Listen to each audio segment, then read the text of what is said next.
Hi hello guys, ಎಲ್ಲರಿಗೂ ಬೆಳಗಿನ ಶುಭೋದಯಗಳು. Hi, hi, hi, hi, hi, hi.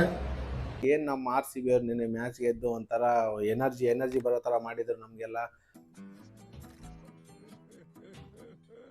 ಹೌದು ಗೈಸ್, ಸಪೋಸ್ ಏನಾದ್ರು ಅನ್ಕೊಳ್ಳಿ, ಸಪೋಸ್ ಮ್ಯಾಚ್ ಏನಾದ್ರು ಸೋತಿದ್ದಿದ್ರೆ ಮನಸ್ನೆನ್ಲ ನೀನು ನಾನು ಹೆತ್ತ ಮಗನೆನ್ಲ ನಾನು ಹೆತ್ತ ಮಗನ ಪಕ್ಕ ಕುತ್ತಿಯಾಗಿ ಬರ್ಸಿರೋರು ನಮ್ಮ ಆರ್ ಸಿ ಬಿ ಅವರು. ನಿಜವಾಗ್ಲೂ ಗೈಸ್, ಅಂದ್ರೆ ಇದರಲ್ಲಿ ಕ್ರೆಡಿಟ್ ಎಲ್ಲ almost man of the match 100% Bhuvneshwar Kumar ಕೊಟ್ಟಿದ್ರಲ್ಲಿ ಯಾವುದೇ ಒಂದು ತಪ್ಪಿಲ್ಲ ಅಂತಾನೆ ಹೇಳ್ಬೋದು. ಹೌದು ಗೈಸ್, ಮ್ಯಾಚ್ ಗೆಲ್ಲೋದಕ್ಕೂ ಅವರೇ ಮೇನ್ ಕಾರಣ ಅಂತಾನೆ ಹೇಳ್ಬೋದು.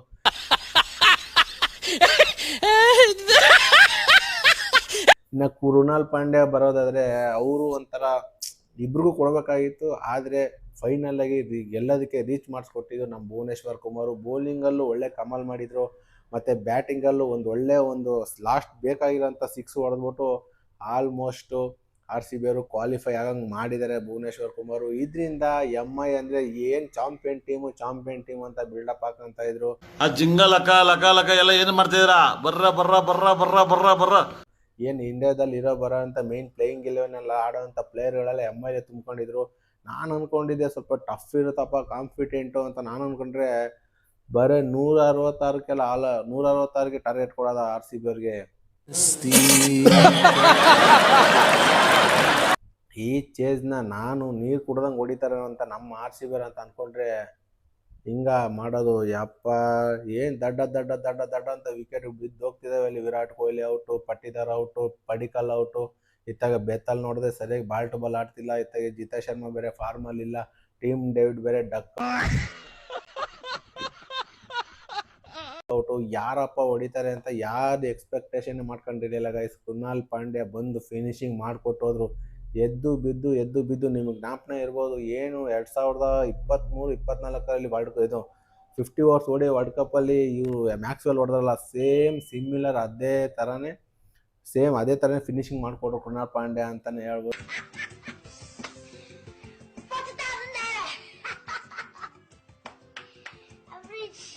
ಫೈನಲ್ ಆಗಿ ನಮ್ಮ ಆರ್ ಸಿ ಬಿ ಗೆದ್ದು ನನಗಂತೂ ಸಿಕ್ಕಾಪಟ್ಟೆ ಖುಷಿ ಆಗೋಯ್ತು. ನಿಮ್ಗೇನು ಅನ್ಸುತ್ತೆ? ಆರ್ ಸಿ ಬಿ ಟೀಮ್ ಇದೇ ಟೀಮ್ ಇಟ್ಕೊಂಡು ಮುಂದಿನ ಟೀಮ್ಗೆ ಹೋಗ್ತಾರ ಅಂತ ಎಲ್ಲೋ ಒಂದು ಕಡೆ ನನಗೆ ಅನಿಸ್ತು.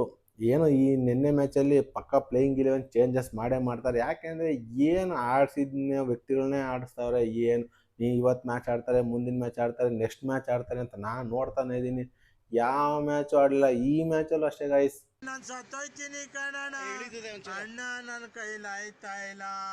ಈ ಮ್ಯಾಚಲ್ಲಿ ಸೇಮ್ ಅದೇ ಪುರಾಣನೇ. ಈ ಬೆತ್ತಲ ಬಾಲ್ ಟು ಬಾಲ್ ಆಡ್ತಾ ಇದೆ ಅಂದರೆ ಅವ್ರು ಆಡಿದ್ದು ಆ ಥರ ಅಂತಂದರೆ, ಏನು ಸ್ಟಾರ್ಟಿಂಗಲ್ಲಿ ವಿಕೆಟ್ ಬಿದ್ದೋಯ್ತಲ್ಲ, ಆಡಿದಳೇನು ತಪ್ಪೇನಿಲ್ಲ, ನೋಡ್ಕೊಂಡು ಆಡ್ತಾಯಿದ್ರು. ಆದರೆ ಜಿತೇಶ್ ಶರ್ಮಾ ಫಿನಿಶಿಂಗ್ ಮಾಡಬೇಕಾಗಿತ್ತು ಗೈಸ್. ಹೊಡೆದ್ರು ಇಲ್ಲ ಅಂತ ಹೇಳ್ತಾಯಿಲ್ಲ, 12 ಬಾಲ್ 23-24 ಹೊಡೆದ್ರು ಇಲ್ಲ ಅಂತ ಹೇಳ್ತಿಲ್ಲ, ಆದರೆ ಫಿನಿಶಿಂಗ್ ಮಾಡಿಕೊಟ್ಟು ಹೋಗ್ಬೇಕಾಗಿತ್ತು ಆ ವ್ಯಕ್ತಿ. ಇದರಿಂದ ನನಗಂತೂ ಸ್ವಲ್ಪ ಡಿಸಪಾಯಿಂಟ್ ಮಾಡಿದ್ದಾರೆ.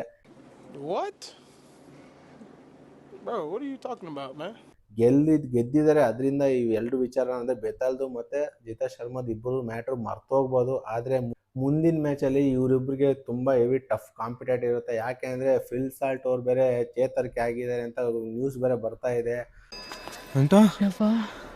ಭಾಷೆ ಮಾತಾಡಿದ್ದ ಭಾಷೆ ಅಲ್ಲ. ಅದರಿಂದ ಬೆತ್ತಲ್ ಅವ್ರಿಗೆ ಮುಂದಿನ ಮ್ಯಾಚಲ್ಲಿ ಆಡ್ಬೋದು, ಆದರೆ ಒಳ್ಳೆ ಪರ್ಫಾರ್ಮೆನ್ಸ್ ಮಾಡಿದ್ರೆ ಕಂಟಿನ್ಯೂ ಮಾಡ್ತಾರೆ. ಇಲ್ಲ ಅಂತಂದರೆ ಪಕ್ಕ ಸೈಡಲ್ಲಿ ಕುಂದಿರ್ಸ್ಬಿಟ್ಟು ನೀನು ಆರಾಮಾಗಿ ಮ್ಯಾಚ್ ನೋಡಪ್ಪ ಅಂತ ಹೇಳ್ತಾರೆ. ಫಿಲ್ ಸಾಲ್ಟ್ಗೆ ಚಾನ್ಸ್ ಕೊಡ್ತಾರೆ ಅಂತ ಅನಿಸುತ್ತೆ. ಇನ್ನು ರೊಮಾರಿಯೋ ಶಫರ್ಡ್ ಬಗ್ಗೆ ಏನು ಹೇಳೋಣ ಗೈಸ್, ಒಳ್ಳೆ ಫಿನಿಷರ್ ಅಂತ ನಾವು ಅಂದ್ಕೊಂಡಿದ್ರೆ ಏನು 10 ಬಾಲ್ಗೆ 9 ಬಾಲ್ಗೆ 2 ರನ್ 3 ರನ್ ಹೊಡೆಯೋದು ಆ ವ್ಯಕ್ತಿ. ನೋಡೋಕ್ಕೆ ಒಳ್ಳೆ ಸರಿಯಾಗಿ ಅವರೇ ಘಟ ಹೊಡಿತಾರೆ ಅಂತ ನಾನು ಅಂದ್ಕೊಂಡ್ರೆ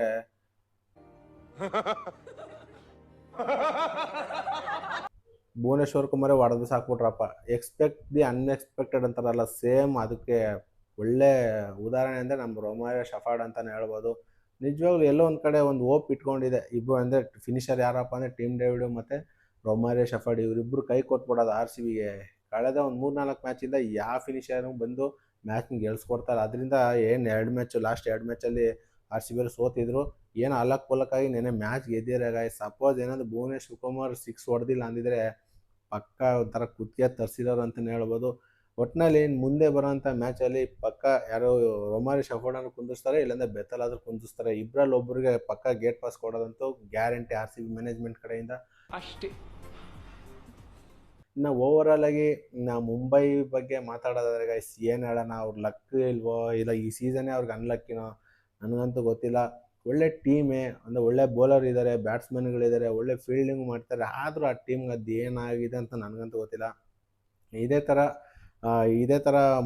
ಥರ ಸೀಸನ್ ಬೈ ಸೀಸನ್ ಇದೇ ಥರ ಬ್ಯಾಡ್ ಪರ್ಫಾರ್ಮೆನ್ಸ್ ಕೊಟ್ಕೊಂಡು ಹೋಗ್ತಾ ಇದ್ರೆ ಆಲ್ಮೋಸ್ಟ್ ಮುಂಬೈ ಇಂಡಿಯನ್ಸ್ ಇರೋಂಥ ಮ್ಯಾನೇಜ್ಮೆಂಟಲ್ಲಿ ಎಲ್ಲ ಪ್ಲೇಯರ್ಗಳು ಕಿತ್ತು ಬಿಸಾಕೋದಂತೂ ಗ್ಯಾರಂಟಿ. ಓಕೆ ಗೈಸ್, ನೋಡೋಣ. ನಮ್ಮ RCB ಅವರು ಈ ಥರ ಗೆದ್ದು ಒಂಥರ ಒಳ್ಳೆ ಕಂಬ್ಯಾಕ್ ಮಾಡಿದ್ದಾರೆ, ಒಳ್ಳೆ ಟೇಬಲ್ ಆಫ್ ದ ಟಾಪಲ್ಲಿ ಕುಂತಿದ್ದಾರೆ. ಇದರಿಂದ MI ಅವರು ಹೊರಗಡೆ ಬಂದಿದ್ದಾರೆ. ಮತ್ತು ಯಾರು ಲಕ್ನೋ ಸೂಪರ್ ಜೈಂಟ್ಸ್ ಕೂಡ ಟೂರ್ನಮೆಂಟಿಂದ ಎಲಿಮೆಂಟ್ ಆಗಿದ್ದಾರೆ.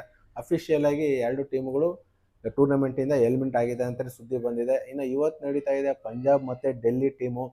ನನ್ನ ಪ್ರಕಾರ ಇವತ್ತು ಪಂಜಾಬ್ನವ್ರಿಗೆ ಮಾಡಿಲ್ಲವೇ ಮಡಿ ಪಂದ್ಯ ಆಗಿರುತ್ತೆ. ಯಾಕೆಂದರೆ 2 ಟೀಮ್ಗಳು ಇವತ್ತಿನ ಗೆಲುವು ತುಂಬ ಇಂಪಾರ್ಟೆಂಟ್ ಆಗಿರೋದ್ರಿಂದ ಕ್ರೂಷಿಯಲ್ ಆಗಿರುತ್ತೆ. ಇವತ್ತಿನ ಮ್ಯಾಚು ತುಂಬ ಇಂಟ್ರೆಸ್ಟ್ ಆಗಿರುತ್ತೆ ಅಂತಲೇ ಹೇಳ್ಬೋದು.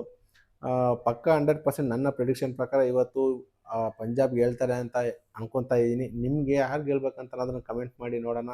ಓಕೆ ಗೈಸ್, ಇವತ್ತಿನ ವಿಡಿಯೋ ಇದಾಗಿತ್ತು. ಇದೇ ಥರ ಕ್ರಿಕೆಟಿಂಗ್ ಅಪ್ಡೇಟ್ಗಾಗಿ ನನ್ನ ಚಾನಲ್ನ ಸಬ್ಸ್ಕ್ರೈಬ್ ಮಾಡ್ಕೊಳ್ಳಿ ಅಂತ ಹೇಳ್ತಾ ಸಿಗೋಣ ಗೈಸ್ ಮುಂದಿನ ವಿಡಿಯೋದಲ್ಲಿ. ಅಲ್ಲಿವರೆಗೂ ಬಾಯ್.